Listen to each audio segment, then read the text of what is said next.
speak to and also wish happy birthday to royal commentator and former royal correspondent of the BBC, Michael Cole. Many happy returns, Michael. I hope you won't be celebrating with any mind-bending drugs, as the doctors recommend.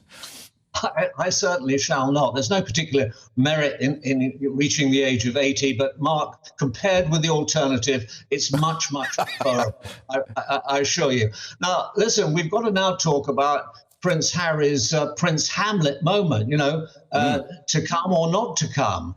Of course, if he decides not to come, he will look a little bit petty, a little bit mean-spirited. But of course, if he does accept, it does leave him open to the charge of hypocrisy, because in Spare and in the broadcasts that they've made, both the Duke and Duchess of Sussex, and there they are, how lovely they are, have said some very mean, unkind and cruel things about the two people who will be crowned and anointed on May the 6th, King Charles and Queen Camilla.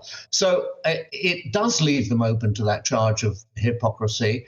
And of course, and as you've said, I think it's complicated by his admission of buying and taking cocaine. That is a Class A drug. It is a criminal offence. It's also God's way of telling you you've got too much money, and that is the truth of it all. And cannabis, he's setting himself up to be a poster boy for cannabis. Well, a lot of people's lives have been ruined by cannabis, not just because it's a gateway drug to more serious drugs, but because it actually gets into their brain, and the worst forms of it, skunk and so on, have laid waste whole communities. So I think this is extremely unwise. It's up there, it ranks up there with his admission that he'd casually killed 25 Taliban when he was an Apache jockey.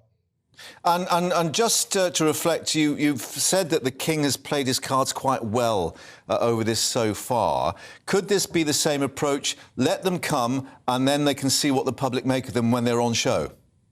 I think the king has played this. He's played a blinder. Absolutely. He's left it up to them. He's made it clear from the very beginning that they were very welcome. And also he's changed things a little bit, because in previous coronations, every royal prince there present had to kneel and swear an oath of allegiance to the new monarch. Well, King Charles has slimmed that down, and only the Prince of Wales, Prince William, will be doing that. So that absolves Prince Harry and Andrew and Edward of the obligation to bow before their brother. But you know something, Mark?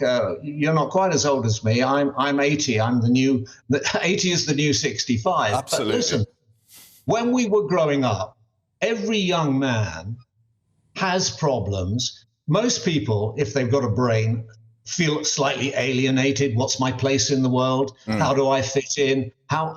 These things are normal. And yet, this sort of mixed up prince act that he's putting on, I mean, he's 38, for goodness sake. Time to grow up, time to think of himself, time to think of his family. Indeed. How would he feel about his children taking drugs? There we are. Age brings wisdom, as ever. Michael, thank you for that. You don't look a day over 79. Happy birthday. Thanks for joining us. Thank you, more to come.